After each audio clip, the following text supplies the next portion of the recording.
Olá, sejam bem-vindos ao nosso Conversa com o Especialista. Hoje nós falaremos sobre a importância da arte na vida. Eu vou ter o imenso prazer de receber aqui Cláudia Simas. Ela é doutora em artes pela UNB. Ela é fundadora e criadora do ateliê Arteria Espaço Interdisciplinar Criativo e foi durante muito tempo coordenadora do programa de artes do Rede Sara Kubitschek, 15 anos para ser mais preciso. 15 anos coordenadora do programa de artes do Sara Kubitschek.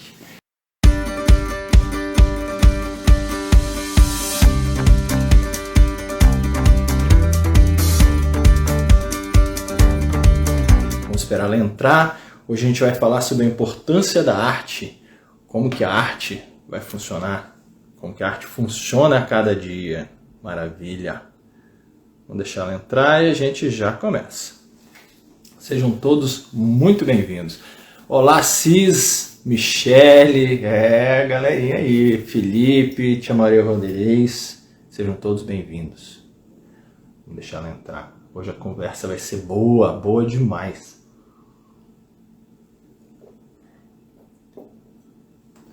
Vamos lá. Claudinha, querida, cadê você? Enquanto isso eu vou mandar um aviãozinho aqui para as pessoas que eu sei que gostam de arte e querem saber sobre arte. Guilherme, seja muito bem-vindo. Se você conhecer alguém que goste de arte e queira saber um pouco mais, manda um aviãozinho aí para ela. Aproveita enquanto a Cláudia está entrando, que a gente já começa. Bom demais, bom demais. Ideia. Beleza. Vamos começar. Agora sim. Vamos lá? Cadê minha tia? Cadê a Cláudia? Cláudia Simas, cadê você, querida?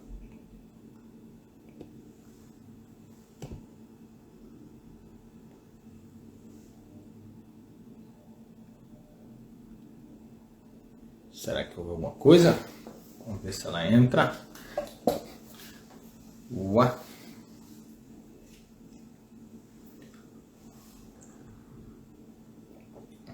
Felipe, eu tô no Instagram certo, né? Que de vez em quando eu dou uns mole aí e entro no Instagram errado. Aí, ela entrou. Ah, bom demais.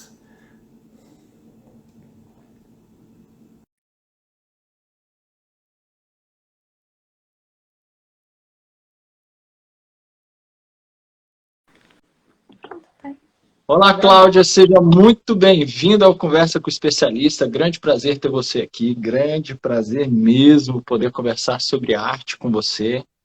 Boa noite, Rafael. O prazer é meu, né? E boa noite a todo mundo que estiver assistindo, né? Nesse tempo de pandemia.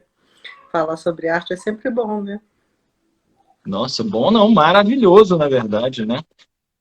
Cláudia, eu já quero começar já fazendo uma pergunta. Vamos lá. Deixa eu achar meu roteiro. Tá? Aqui, estou com meu roteiro aqui. Diz pra gente, na sua visão de artista plástica, de doutora em artes, trabalhou muito tempo na Rede Sara com adaptações de arte e tudo, qual a importância da arte para o nosso cotidiano? É uma pergunta interessante nesse tempo de pandemia, né? Quando a gente fica restrito, né? Como a pandemia está exigindo de todo mundo uma contenção das energias, das emoções. Aí eu me lembrei de uma coisa bem interessante em cima do cotidiano. Lembra, eu acho que todo mundo deve se lembrar, e quem não se lembrar, depois dá uma olhadinha pela internet. Uma música feita pelo poeta, compositor, escritor e tudo mais, Chico Buarque, que ele, uma música antiga até, né, muito antiga, mas que ele fala do cotidiano. Todo dia ela faz tudo sempre igual, me sacode às 6 horas da manhã, e aí ele vai narrando esse cotidiano até ele voltar, ele resignado como homem, passivo, e aquela mulher também passiva. Naquela época as mulheres não saíam para trabalhar, as mulheres ficavam dentro de casa, e aquele homem que pensa, né, em alterar de manhã a forma dele viver, ele se conforma com o decorrer do dia, ele volta para aquela rotina, e a música se repete, tanto para a mulher, que está naquele ciclo, naquele desejo de ser amada, mas aquele amor se desgastou, quanto o homem que quer uma outra coisa, que espera dela, ou não espera mais nada, né? Porque o gosto amargo de feijão, e aquele dia, e todo dia ela faz tudo sempre igual. Então, o nosso cotidiano, não pegando toda a análise da obra do Chico, mas assim, falando de cotidiano, é isso. O nosso cotidiano, ele chega, e ainda mais nesse tempo, ele vai se esgotando. Vai se esgotando de quê? A gente vai usando o automático.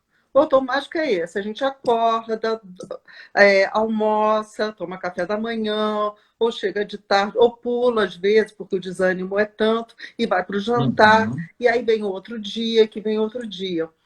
E o que poderia ser interessante nesse cotidiano começa a ficar cada vez mais restrito. Mais restrito porque nós vamos nos restringindo. E o que a gente está restringindo aí? As emoções. Então, assim, a arte, nesses tempos de cólera, né, porque é quase um tempo de cólera, ela traz a possibilidade de reinventar esse cotidiano, sair da mesmice, né? E ela trabalha com o quê? A arte trabalha basicamente com todas as emoções. Ela não tem restrição ao preconceito. Ela não tem preconceito à raiva, ao ódio, ao medo, à alegria, à felicidade. Ela passeia, né?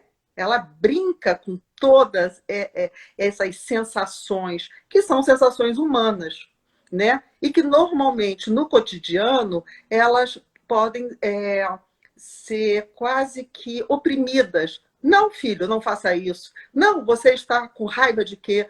Ah, a resposta foi inadequada. Oh, mãe, está repetindo sempre a mesma coisa. Ou o Rafael não levou o cachorro para passear. Então, esse cotidiano, que deveria ser rico, ele vai sendo empobrecido. E a arte, ela está sempre te acendendo. Sabe? Igual acender a vela, né? Não é acender a vela para uma procissão, é acender acender essa mente, acender esse espírito, né? Isso no sentido da mente, né? Ampliar essas possibilidades. Eu acho que é isso que é o mais interessante, o mais bonito do fazer arte, né? Eu acho que E aí você falou com essa sua fala, eu penso já no seguinte, você falou das emoções, né? Então, se a gente fala das emoções, como que a arte pode ser benéfica nessas emoções? Como expressão mesmo? Como uma forma da pessoa exercitar essa presença? Como que seria? Eu acho que, de qualquer maneira, tem um processo. Como tem um processo, esse corpo, né? Esse corpo, quando a gente fala, o Rafael, né? Quando você está na sua atividade, né? Fazendo com que a pessoa se movimenta, fazendo que ela reaprenda a respirar. Na arte, a gente também tem esse processo. Apesar de, no processo físico, tem todo um método, né? Toda uma metodologia de como compreender esse corpo, de como movimentar no tempo da perna, no tempo do braço, no tempo do peso desse corpo. Na arte, a gente tem um pouco mais de liberdade, né? Não tem tantas amarras, mas, de qualquer maneira, tem por detrás um conhecimento que não precisa necessariamente ser do artista. Isso é uma ilusão, é um distanciamento da cultura e da arte para a maior parte das pessoas, como se só um gênio, alguém muito especial pudesse usufruir dessa função, que é a função criativa que todos nós temos, né? Em pequenas coisas. Então, uma dona de casa que tem um copo, não esse necessariamente, mas esse copo até que é muito representativo, porque é uma arte típica mineira brasileira. Só temos aqui esse tipo de caneca.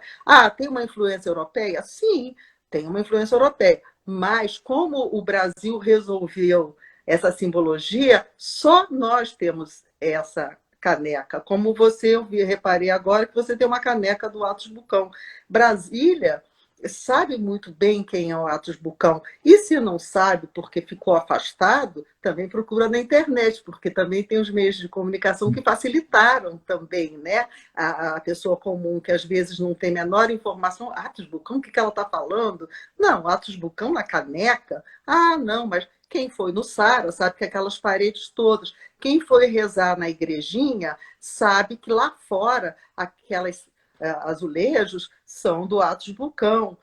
Ou a parede tão triste de um teatro fechado como o teatro, né? De Brasília, as paredes, aquela parede branca que sai, depende, a luminosidade vem e vai modificando aqueles quadrados e retângulos, é Atos Vulcão. Então, quer dizer, a gente está rodeado da arte e às vezes nem sabe, né? Nem sabe propriamente, nem. E o pior é que a grande parte das pessoas não usufruem desse potencial, né? Isso que é o triste, porque aí a mente vai entrando nesse cotidiano que vai quase que aprisionando o ser, né? E que a arte, ela rompe essa barreira, ela amplia esse cotidiano, né? Então, tem que ter muito desenvolvimento, tem que estar disposto, né, a trabalhar as emoções, e é lógico, aí toda uma educação ao fazer, né? Ao hábito do fazer, da dona de casa pegar um copo de requeijão e falar assim, está tão triste esse copo de requeijão, o que eu posso fazer para ele deixar de ser um copo de requeijão? Eu posso pegar uma tinta e de repente pintar esse copo para o meu neto, e o outro copo de requeijão eu posso pintar para o meu marido, mas o que meu marido gosta? Ah, ele gosta de futebol? Então eu posso fazer várias bolas nesse copo. Quer dizer, eu posso interferir nessas coisas do dia a dia. É para isso que ela está. Ela está alterando, falando, não, as coisas não precisam estar desse jeito propriamente dito. Eu posso estar sempre alterando, modificando. Respondeu um pouco? Hã? Respondeu, não, e eu acho, assim, eu não sou um artista, né, mas eu convivo com um há muitos anos e eu tenho algumas opiniões sobre a arte, assim, né, e isso que você falou é fundamental mesmo.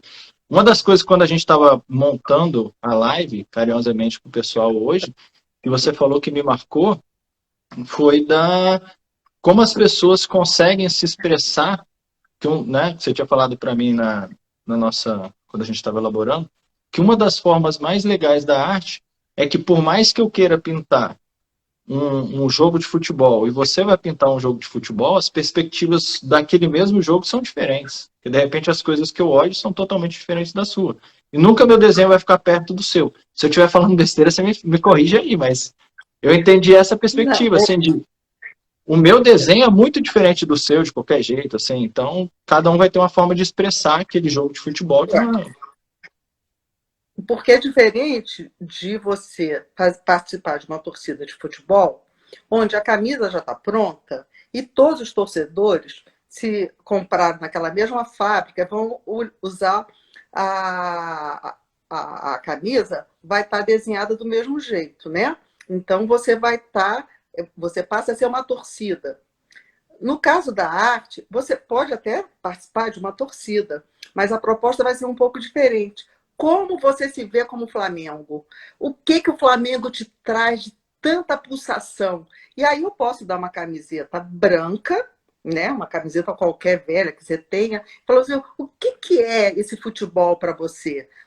Como é que passa para você quando o Flamengo ganha, ou quando o Vasco ganha, ou quando o Palmeiras ganha? O que é essa coisa de você participar? Então aí é óbvio, né? Porque os sentimentos, eles são individuais. Lógico que eles seguem uma cultura, lógico que estão presos a uma realidade social, cultural,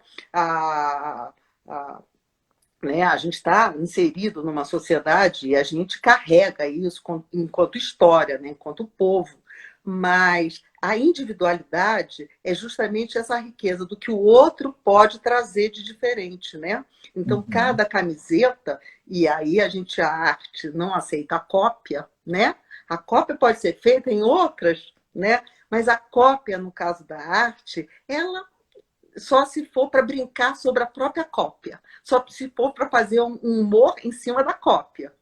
Porque a cópia em si, ela não traz nada, né? Se na escola a repetição que está já há muitos anos, que já deveria ter deixado de existir, né, para as crianças, para os adolescentes, para os adultos, né, o aprendizado é sempre pessoal. Ele não ele não é algo que você transfere, mas transfere como? Através do diálogo. Então, a arte permite esse diálogo, que isso que é o bonito, né? Então, você fazer parte de um clube de choro, vão ter várias pessoas recebendo. Bom, vamos hoje cantar uma música que todo mundo conheça. Me veio agora, assim, um chorinho, né? E aí, a mesma música todo mundo. Cada um vai ter uma sensação, um sentimento diferente na hora de tocar. Por isso que quando a gente pega um músico e ele faz uma interpretação em cima da obra de alguém, só ele poderia, porque são as sensações dele, são, né, as sensações, o que ele carrega. E aí a gente fica babando, o quê? Mas só tem aquele...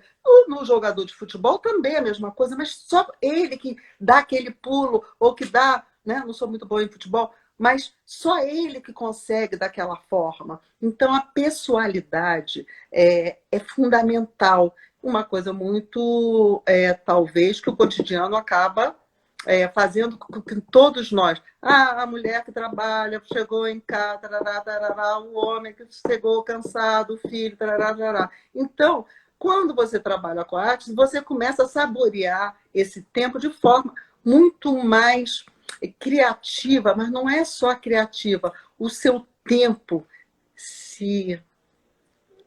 como se fosse um elástico, ele vai ganhando outras possibilidades, né? Então, uma folha, um aluno meu foi catando folhas secas, que aqui passeando, aqui em Brasília, que tem tantas árvores, que caem aquelas sementes enormes, e ele chegou com 7 sementes.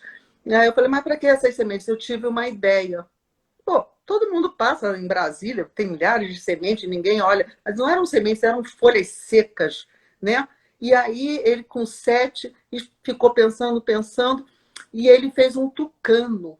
Ele foi colando uma em cima da outra, não sei se você consegue me ver. Então ele foi pegando a folha e foi fazendo o tucano. Aí até que isso virou um objeto. Aí ele falou, mas o olho não pode ser sintético. Aí ele foi no outro dia, olhando, tem aquelas sementinhas vermelhas. Aí ele colou o olho. E aí esse objeto, que era um tucano feito, colado de várias folhas, e que fez exatamente o bico do tucano, e ele teve que arranjar um jeito de virar uma escultura, de ficar em pé. E aí ele foi em casa, arranjou um arame, mas o arame ficava muito tosco, muito mal feito. E aí ele arranjou um jeito de fazer com que esse arame ficasse pintado e tivesse a cor, né, justamente do apoio dessa escultura. Mas é linda, é linda. Então, eram simplesmente uma semente, Folhas, né? umas folhas secas que caem em Brasília. Então, quer dizer, essa é a diferença. Ele não passou indiferente àquela natureza. Ele foi olhando com outro olhar. Não, eu posso fazer alguma coisa porque a matéria já era bonita, né? Então, ele precisou usar os recursos dele, arame, cola, a cola quente, porque ele não queria que aparecesse, como resolver arames segurando um com o outro. Então, isso é um tempo que não tem medida, não se mensura ele em tempo do cotidiano, ele se mensura num outro tempo. É o tempo do espírito se abrindo, né?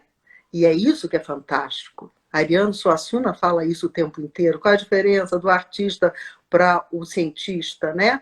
O artista, ele tem a liberdade de ir, não tem limite. Ele busca a beleza, enquanto o cientista, ele tem que ele está preso àquele universo, às regras do universo. Mas onde é que eles se encontram? Eles se encontram no humano, né? Eles transformam por meio desse humano. Então, nesse momento, eles têm uma conversa, né? E essa conversa é grande, é lenta, longa, histórica, mas para uma pessoa comum vai falar, mas ela tá maluca? Não, eu estou falando de coisas simples, estou falando de um copo, eu estou falando de um arranjo de mesa. Eu ia na casa de uma tia, que eu amava muito, e de criança, eu devia ter uns 4 anos, e eu ficava impressionada com a forma como ela arrumava a mesa. Ela tinha uns talheres, que na época, quando eu era pequena, tinha pouca opção de talher, mas ela tinha talheres amarelo, vermelho e azul. E ela ia combinando e colorindo e botando talheres. Para um, ela colocava talheres amarelos, para outros, ela colocava azul. Eu achava aquilo, assim, para uma criança que está brincando ainda de casinha, aquilo para mim era assim, como se ela estivesse dando um grande presente, porque só ela fazia aquela mesa. E aquela mesa ganhava esteticamente um prazer, né? Um prazer na hora de sentar e de conversar. Não era uma mesa comum, né? Botou o prato correndo, vamos comer correndo, estamos com pressa. Não, ela estava esperando a gente, por isso aquilo se tornava esteticamente e como trabalhava minhas emoções de esperar de novo ver aqueles garfos amarelos, aquelas... Então a arte está trabalhando com isso, que não pode ser esquecido, né? Eu acho que não sei se estou te respondendo, se está sendo Não, redundante. respondeu maravilhosamente bem. Eu até falo assim, é impressionante mesmo que essas coisas gravam, né? Como essas coisas da arte gravam na gente. Seja ela uma música, seja um quadro bonito que você viu, seja andando na rua mesmo. Olha que legal essa perspectiva do seu aluno aí. Ele saiu daquela mesmice, daquele automático, e andando, ele conseguiu antever uma coisa que ele falou, cara, eu acho que com isso aqui eu consigo fazer algo, e aquilo ali foi transformando e ganhando uma dimensão que olha o jogo de O raciocínio, olha o jogo jogo de... e a felicidade daquilo se materializar, porque não é só. Uma coisa são as ideias. As ideias nós temos o tempo inteiro dormindo acordado, o tempo inteiro a gente está tendo ideia. Mas só a ideia, ela não é suficiente para transformar a gente. A gente precisa da materialidade. A materialidade pode estar num copinho, pode estar num bordado, pode estar numa madeira, pode estar em círculos de madeira que vão sendo construídos e viram uma escultura, pode estar no barro, que é simplesmente um barro que vira um cinzeiro, mas é um cinzeiro meu, não é um cinzeiro comprado. Ele tem aqui a minha energia, né, da construção. Então, esse percurso que ele foi andando para a arteria, para o ateliê, né, foi o tempo dele ir pensando e refletindo e alterando essa caminhada. Essa caminhada já não era a mesma de todos os dias. Era uma caminhada que ele tinha um objetivo. O objetivo era se expressar. E ele aproveita aquela natureza abundante, que nós temos uma natureza abundante, pelo menos no plano piloto e algumas regiões, e que normalmente é mais... Teriam pessoas no dia a dia, chegando em casa, falando assim, mas vou ter que varrer esse jardim, olha a quantidade de folha que caiu, olha, mais trabalho para mim, fulano, vai limpar esse jardim. Porque a gente passa a ter um olhar automatizado sobre as coisas, né? Como se fossem... Elas passam a pertencer a esse cotidiano sem graça. E é exatamente isso que eu acho que a arte é uma cura. Ela serve como cura nesse sentido, porque ela te acorda e te diz, não, né? Esse meu cotidiano está pobre porque eu estou resignado, porque eu permiti um esvaziamento. Não é o senhor de idade. Então, a gente pode pegar o exemplo já que a gente falou a Ariano Suassuna, do Alto da Compadecida. Eu não quero saber se Fernanda Montenegro, a mulher, tem 90 anos. Não me cabe aqui analisar a terceira, primeira, segunda idade. Isso é o menos importante. O importante é que, na hora que ela está atuando, ela se torna uma santa.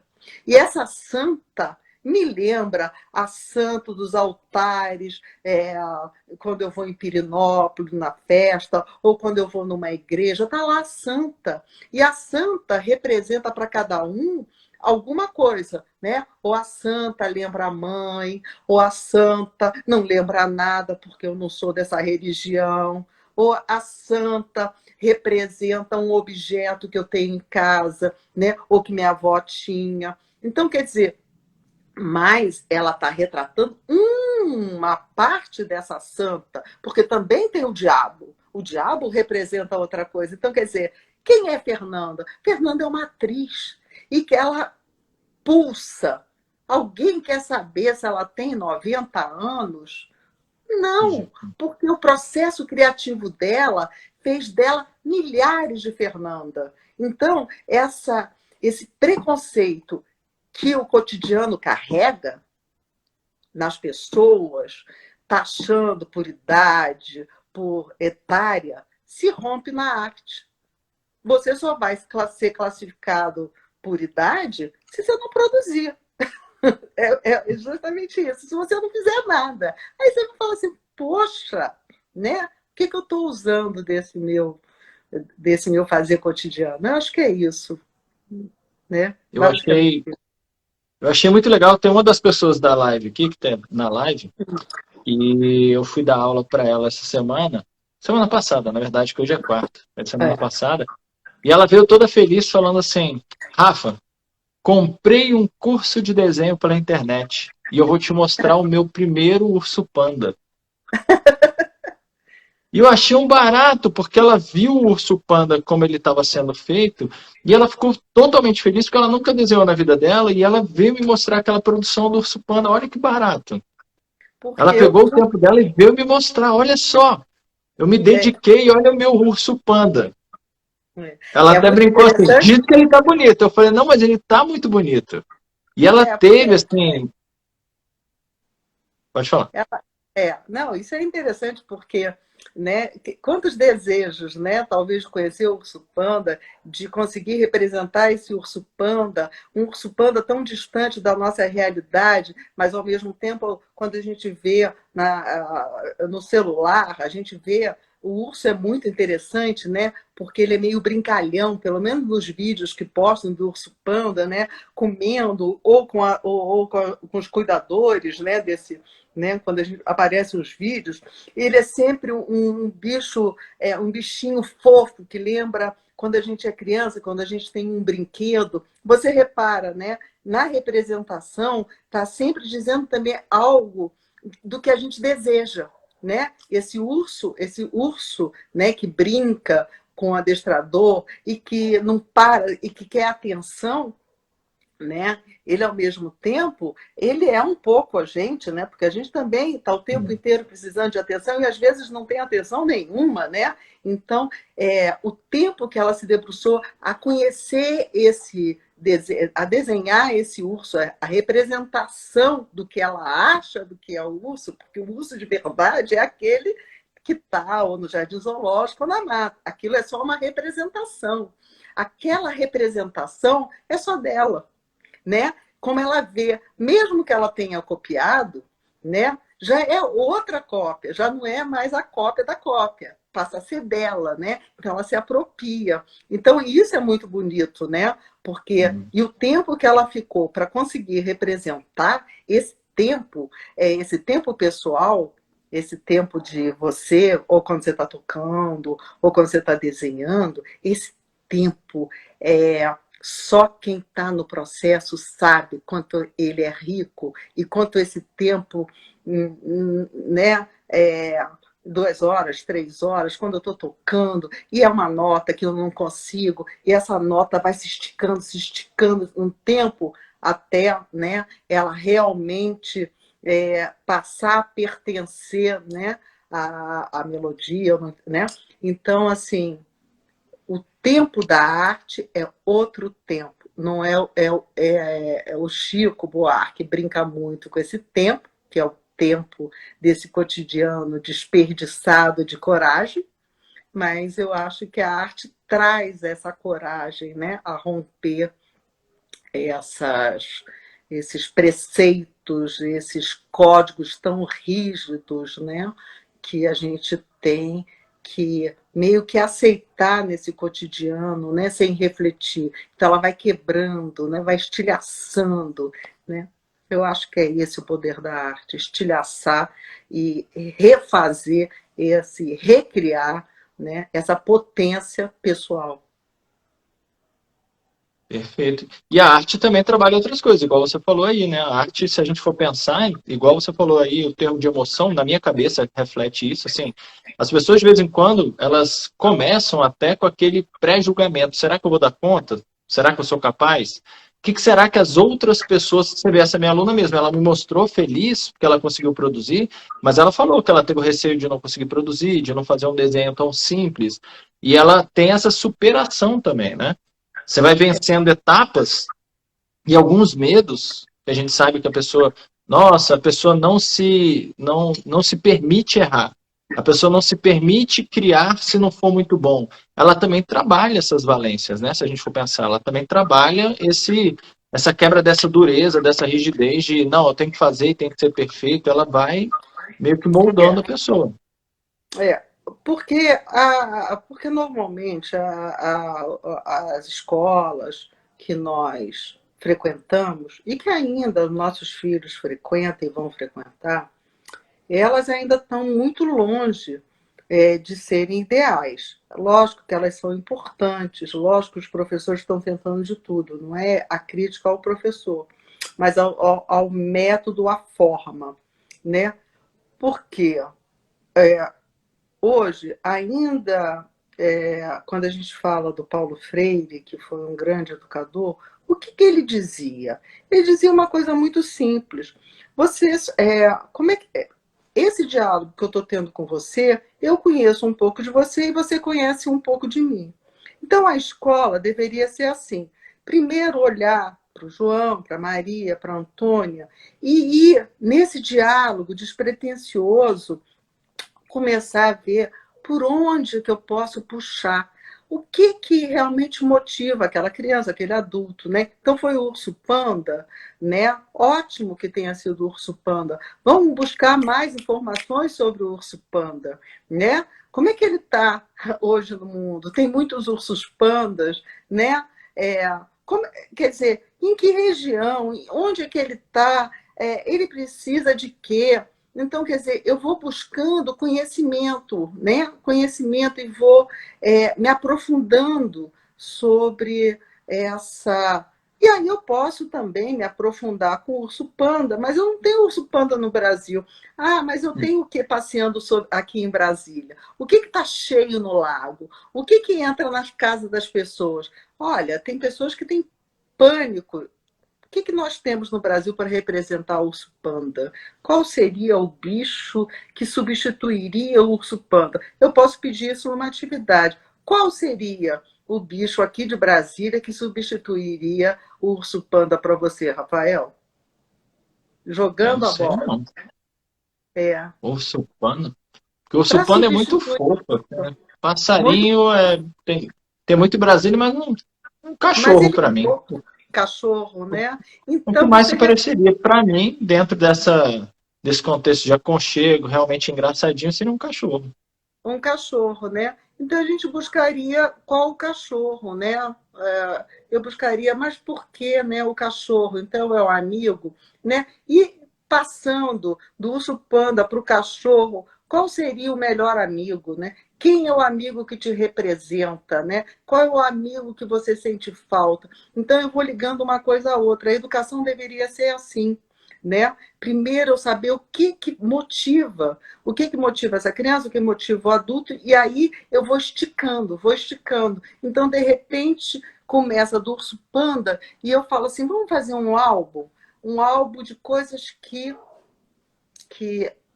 Trazendo aconchegam a quieto. gente. Então, ela começa, bom, eu tenho mas eu não sei mexer com o computador. Não, tudo bem, pega o celular, tira fotos de coisas que te aconchegam, e aí vamos montar um álbum de coisas.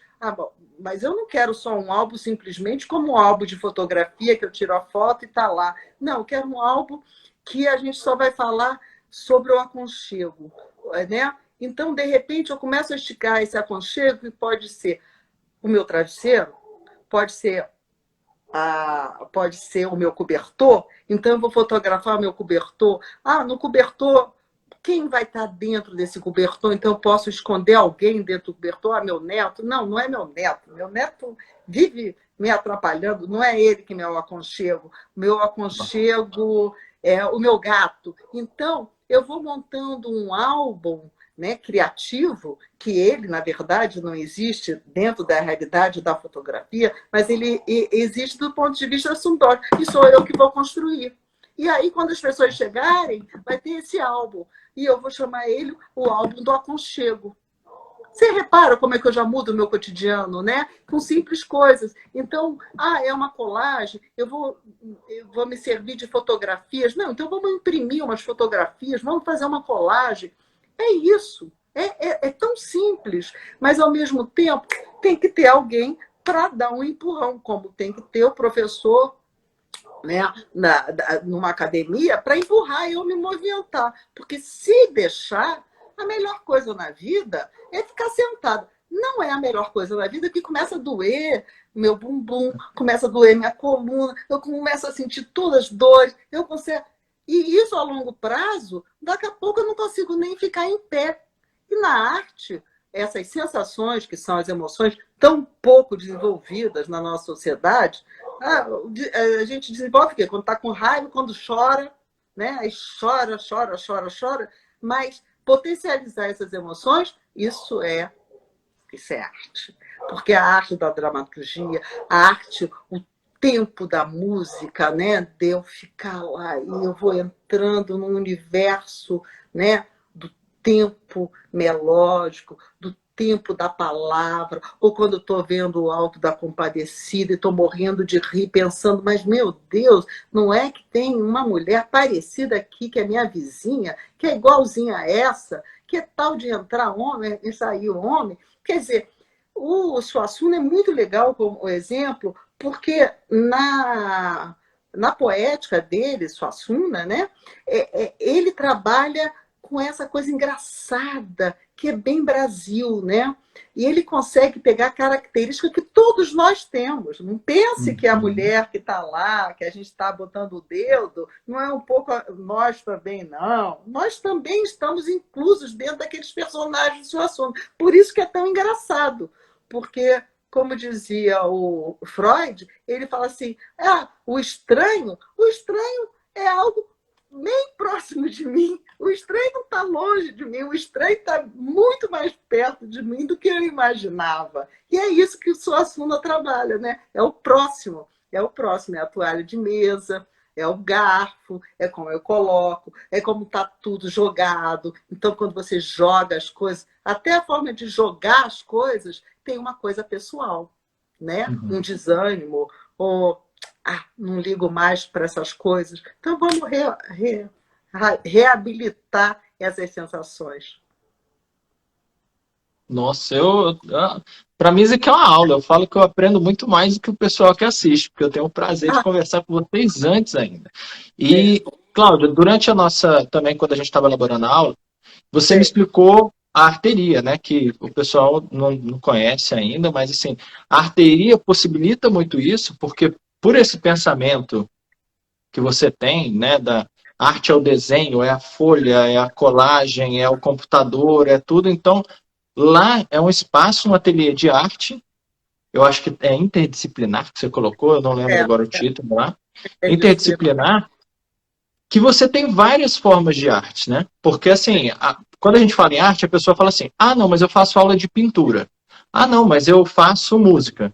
Não, eu faço... E se restringe a uma coisa. E uma das coisas que eu achei muito interessante quando você me explicou a arteria para a gente fazer a live, é esse multissistema que você tem lá. A pessoa faz uma escultura, daqui a pouco ela faz um quadro, ela faz uma pintura para colocar, igual você falou, esse daí do Diário das Emoções, do Aconchego, né, o álbum do aconchego, o álbum do aconchego. Você vê esse seu cliente aí que ele fez a escultura, você vê o outro que faz tecido, o outro que faz bordado, o outro, né? Então, assim, Eu achei muito legal isso. Eu queria que você falasse um pouco para a gente, explicasse. Eu já fiquei sabendo, mas que você explicasse para o pessoal essa multiforma de arte que você trabalha lá na arteria, porque eu achei tão interessante. Sem brincadeira, porque eu nunca vi.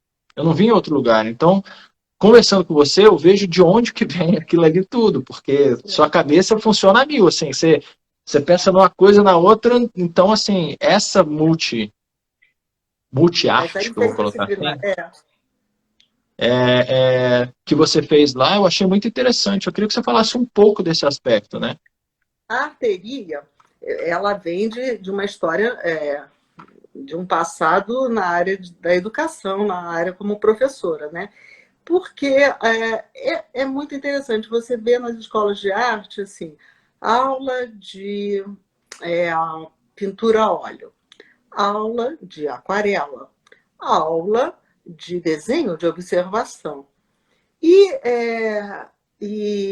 mas o mundo mudou tanto, né? É lógico que as técnicas devem ser desenvolvidas com profundidade. Não estou desqualificando o aprofundamento do material e da técnica. É óbvio que uma está ligada à outra e que é necessário esse aprofundamento. Mas para o leigo, o que ia no ateliê, que estava começando a descobrir o seu potencial, eu me lembrava de quando eu era pequena, que as escolas tinham pouco material, então era dia de lapiseira, lapiseira, lapiseira. O dia do lapiseira. Então, não é isso.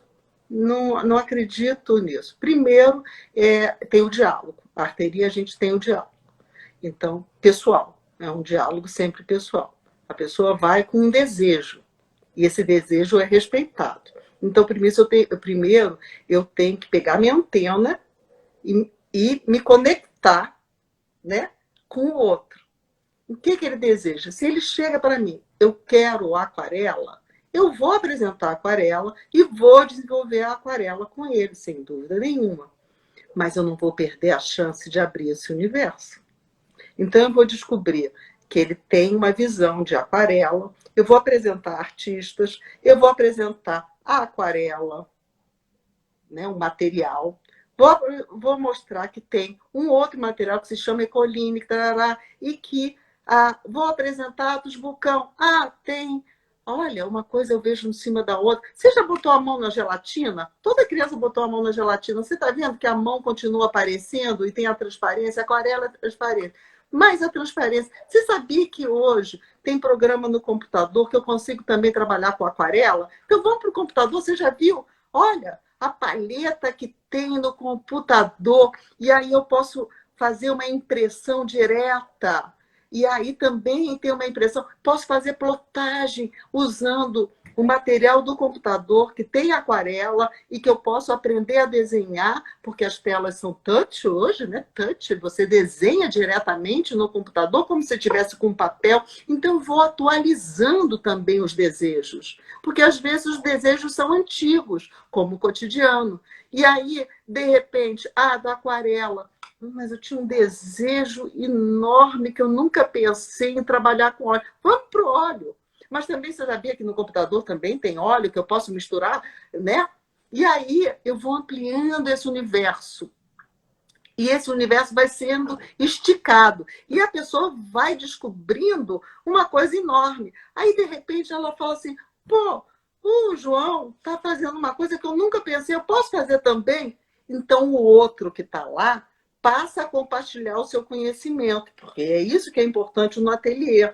Né? São 4, 3, 5, né? Agora com a pandemia eu restringi para 4, porque aí tem a distância, tem aquela coisa toda, limpar a sala, né? Que a gente está tendo que viver, você também está tendo que viver, né? Máscara, sei lá o quê. De vez em quando eu saio bem de longe e falo, este é meu rosto. Outro dia eu fiz, eram rapazes jovens, eu falei, olha aqui é a Cláudia de novo, aqui é a Cláudia. Tentem desenhar de memória a Cláudia. Então, isso tudo vira brincadeira. Aí vem uma que sabe bordado.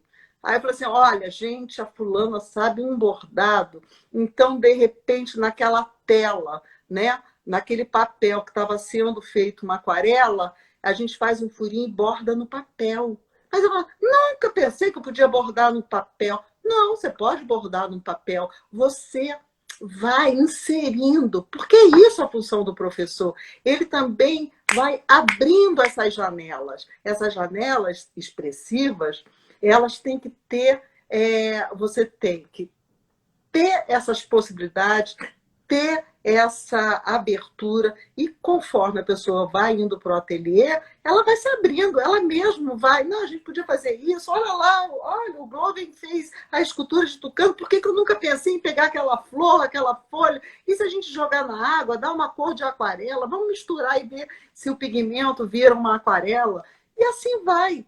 Então, quer dizer, o ateliê, a arteria, nós temos máquina de costurar, nós temos furadeira, nós temos madeira, nós temos computador touch, nós temos todos os materiais, papéis com peso, papéis sem peso para rasgar e só fazer um esboço, né? Aí quando eu percebo que o desenho não está muito legal, vamos, turma, vamos todo mundo olhar para o mundo. Vocês estão olhando automatizado. Como é que desenha uma caneca? Eu não sei desenhar uma caneca. Então vamos olhar para essa caneca como se eu estivesse olhando para essa caneca pela primeira vez. Então o ateliê, ele vai, né?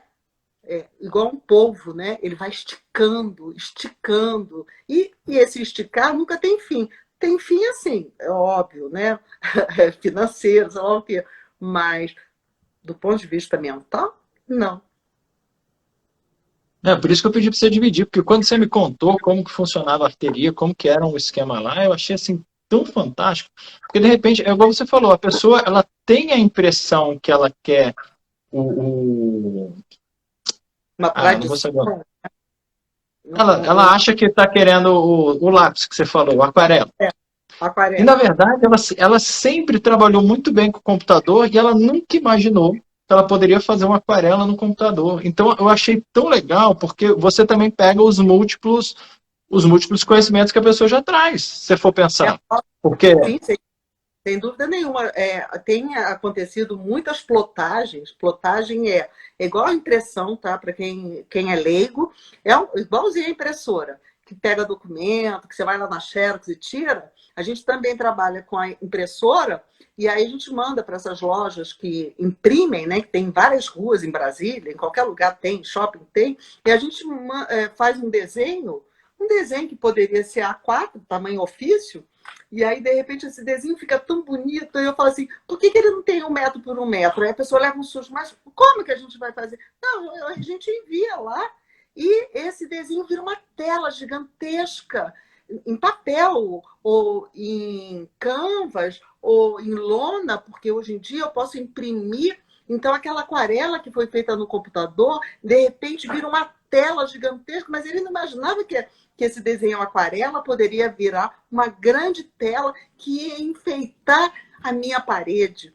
e que só eu poderia ter feito aquela aquarela, né? Porque aí não é a aquarela do outro, é a aquarela que eu fiz. Isso tem uma juventude, a arte traz essa coisa nova, que é essa coisa da juventude, que é você olhar e falar assim, gente, eu nunca tinha visto isso desse jeito. E esse ângulo? E se eu vou mudando esse ângulo? E se eu vou mudando? E, de repente, a minha caneca perdeu o braço.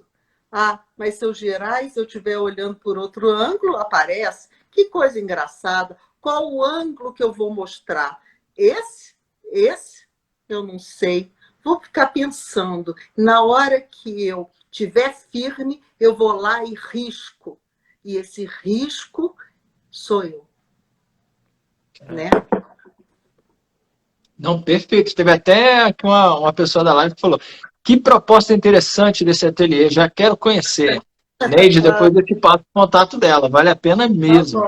Eu acho muito legal mesmo, assim, eu achei a ideia do ateliê muito legal. Esse aí que você falou do seu aluno fazer o tucano, o outro está fazendo tapeçaria, e é legal que cada um pode... eu nunca imaginei nem que eu poderia aprender isso, né? Eu nunca imaginei que eu poderia fazer uma escultura, eu nunca imaginei que eu poderia... Então a pessoa vai com a necessidade e você entrega muito mais. Se a gente for pensar, a entrega sua não é de uma aquarela, a sua entrega é do seu conhecimento geral sobre arte, que de repente a pessoa pode se achar em outra arte. Ela foi para procurar aquarela e de repente ela se descobre na tapeçaria. Ela se descobre ao que ela nunca tinha pensado, né? Nossa, Isso é eu achei muito. fantástico, fantástico, fantástico. Eu queria perguntar outras coisas, mas não quero perguntar mais não. Eu quero ir um pouco mais além disso aí, porque eu achei Ah, muito legal.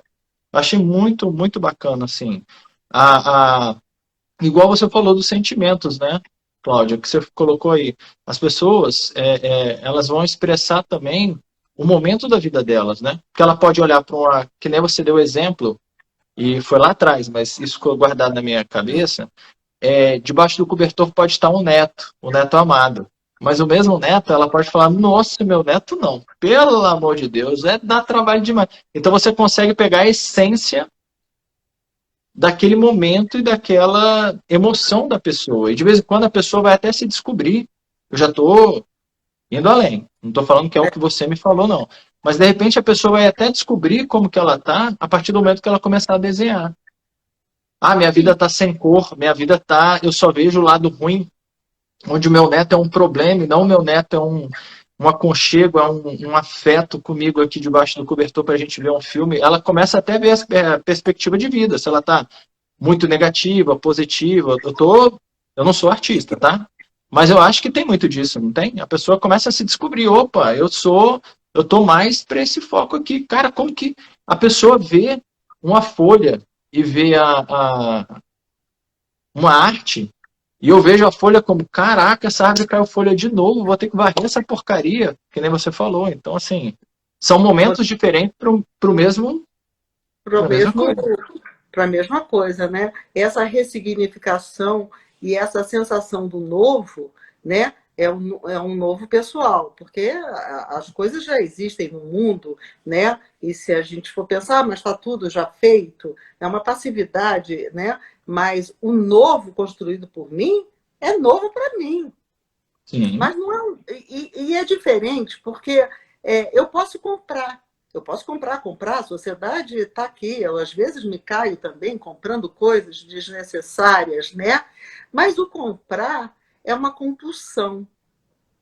É uma compulsão de coisas que a sociedade determina, e muitas vezes nem são coisas que nós precisássemos, né? Muitas coisas ficam guardadas, né? Se a gente abrir a maior parte dos armários, né? Quantidade de besteiras que são compradas, que naquela compulsão, né? Foram feitas, mas sem muita significação, né? E de repente eu estou com as mesmas coisas que estão penduradas e que são valorosas, né? E nas minhas gavetas, se eu abro os armários das casas, aí talvez eu levasse um susto. Mas se eu perguntasse, pegue alguma coisa no seu armário que realmente te representa, já, o olhar já é diferente. Você vai passar o dia inteiro tentando pensar no que tem no armário que te representa. Eu, durante muito tempo, tive uma criança que vivia na minha casa. E o que mais interessante, o que ele mais gostava era um jogo de xadrez, que tinha os bonequinhos do Nordeste, em que todo dia, no final da tarde, eu era professora, chegava e chamava esse sobrinho e a gente ia jogar o jogo da velha. Era um jogo facinho, né? Mas que a gente passava horas jogando. Então, além dos bonequinhos, eram bonequinhos feitos de barro, com os personagens do Nordeste, mas era encantante o jogo, pequenininho, de barro, que eu poderia. Aquilo talvez fosse o mais representativo do afeto. Só eu e ele tínhamos uma comunhão com aquele jogo. Então, ele mal chegava, pegava aquele jogo. Isso representa os afetos verdadeiros. E muitas vezes aquela quantidade de porcaria que a gente tem nos armários ou dentro de casa, eles não representam nada. Representam de que a gente foi bem sucedido, que a gente teve dinheiro, mas será que realmente eles nos afetaram? Realmente eles fizeram uma transformação? Não estou falando de transformação do ponto de vista econômico. Estou falando de transformação no querer, na nossa potência. É isso que talvez o ateliê vai resgatando, sabe, Rafael? Ele vai resgatando essas coisas mais importantes, né? do nosso viver. Eu acho que é isso, a arte tem essa potência, ela tem essa potência. Nos materiais, ela vai trazendo essas sensações de novo, revigoradas, renovadas, representadas de forma diferente. E com muito trabalho, porque para fazer um álbum dos afetos não é uma coisa que se compre no mercado. Você terá um álbum único, né? Ou não terá. Vai depender do teu vigor, da sua... Vou sair disso daqui, não vou ser mais uma mulher do Chico, né? Não a mulher do desejo, né? Mas essa mulher do cotidiano, né? Que fica mendigando afeto. Não, vou trabalhar os meus afetos, vou parar de mendigar esse afeto desse homem, eu vou trabalhar para mim, né? É diferente, né? Não, perfeito. E até teve uma participante aqui, a Cis, que falou assim, isso é uma terapia contemporânea, show, autoestima e autoconhecimento. E é verdade, é verdade. É uma autoestima e um autoconhecimento mesmo, igual você falou. A mulher sai, a gente está falando mulher, e daqui a pouco vamos falar que a gente está sendo preconceituoso. Ou o homem sai de um papel de... Provedor. Não, Provedor. ele sai de um papel de mesmice para um papel de realmente vigor intelectual, vigor mental. Na nossa fala ontem, você me chamou a atenção para uma coisa que eu fiquei... As pessoas, de vez em quando, elas não falam para a gente sobre novidades porque elas não têm novidade. Porque elas se Você lembra que você fez essa fala? Foi, me lembro. A gente se torna repetitivo. E é muito engraçado porque as pessoas param de se procurar, param de se ver, até dão um tempo, alguns amigos até dão um tempo, que falam, ele vai repetir a mesma coisa, minha avó fala sempre a mesma coisa, eu vou na casa da minha mãe, a mesma chatura, né? Eu vejo as mesmas coisas. Talvez seja porque os cotidianos foram ficando tão empobrecidos, mas não foram ficando empobrecidos pela condição econômica trágica que a gente vive no Brasil, né? Ou porque as aposentadorias são tão poucas que levam a uma tragédia, sem dúvida nenhuma, mas porque também nós reduzimos a nossa potência. E aí a nossa potência é reduzida, a nossa ação se torna pequena. E se a ação se torna pequena, todo o resto realmente esvaziado, né? Nós nos tornamos pessoas pouco interessantes. Por isso que eu gosto de falar de Ariano. Ariano morreu em 2014. E toda vez que eu estou desanimada, eu pego no YouTube, ou pego e fico escutando Ariano. Ariano me dá uma leveza com a vida. Ele é tão... Ele com os causos dele, eu gosto muito de contar causos, né? E os causos, às vezes, parecem assim, uma coisa displicente, mas os causos, eles são, na verdade, grandes... grandes histórias muito pensadas, né? Muito pensadas, porque eles abarcam várias coisas ao mesmo tempo, né? E o Ariano, ele está sempre contando um caos, mas é um caos que vai numa profundidade não rasa do nosso dia a dia. Ele faz com que a gente pense, e a gente começa a rir da gente mesmo, né? Que é o mais interessante, porque normalmente no cotidiano você não quer rir de você mesmo, e você se pega rindo da tua repetição, da tua chatura, da sua forma monótona de viver, né? É isso. Agora eu tenho um super desafio para você. Todo convidado que vem aqui, eu faço esse super desafio que eu queria que você reduzisse não, né? Na verdade, sintetizasse em 1 ou máximo 2 minutos o que a gente conversou sobre a live aqui hoje. A gente ficou 60 minutos conversando. Eu estou te pedindo para você fazer Acho que as pessoas 1 minuto. 1 a 2 minutos eu quero que você me fale assim, como se fosse assim, a pessoa vai sair daqui. Qual é a grande sacada da nossa live de hoje em relação à arte para a vida? Eu acho que a arte para a vida, primeiro, começa com a conversa, com o diálogo. Tem que ter o diálogo. O diálogo é que é o rico nessa história toda. Então, eu fico sabendo o que você pensa, como você gosta, como você sente o cheiro, como é que você... o que você faz com o seu dia a dia. depois desse diálogo, dessa conversa que foi muito gostosa, eu começo a me apropriar de você e você se apropriar de mim. E aí começa a acontecer. Eu falo assim, vamos misturar um pouquinho aqui? Vamos? Ah, você já fez isso.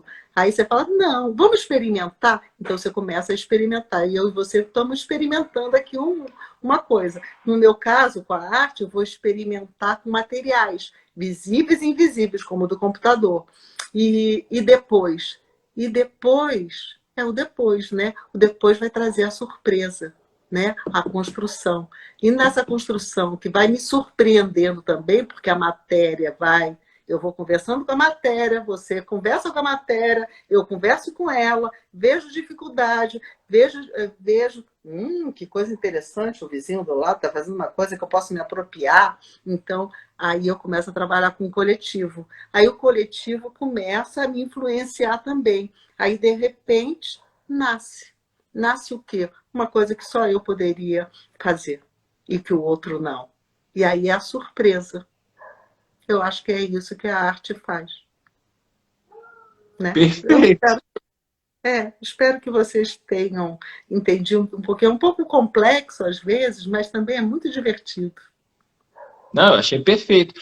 Cláudia, agora fala pra gente onde que as pessoas te acham, onde que é a arteria, como que elas fazem para ter esse contato. Teve gente até que falou, eu quero isso, eu quero... Então, fala pra gente um pouco onde que as pessoas te acham.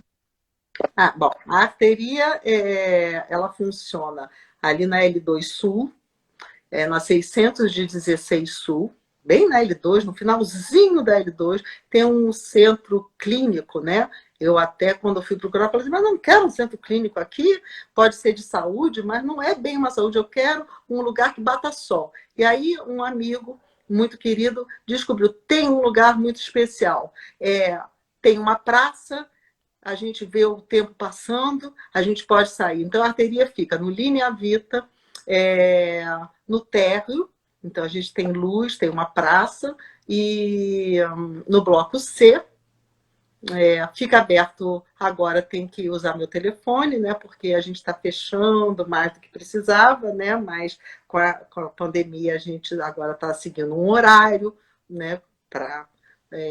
não ter perigo de ninguém ficar doente, tem que usar máscara, tem que usar álcool, né? Tem que ter uma certa distância de um aluno com o outro. Então, a arteria funciona no Linea Vita, no bloco C, na 616. Então, é só procurar arteria. É uma loja bem diferente, assim, né? Porque tem muitas coisas de arte, então todo mundo fala assim, coisa estranha nesse lugar de clínica, um lugar alegre, né? Tem umas coisas assim que eu gosto muito lá na arteria, tem um espírito bom de ateliê.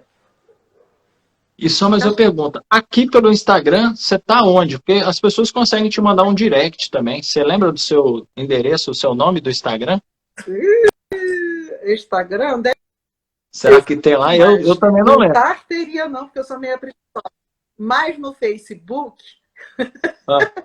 Não, então, se tem no Facebook já está ótimo.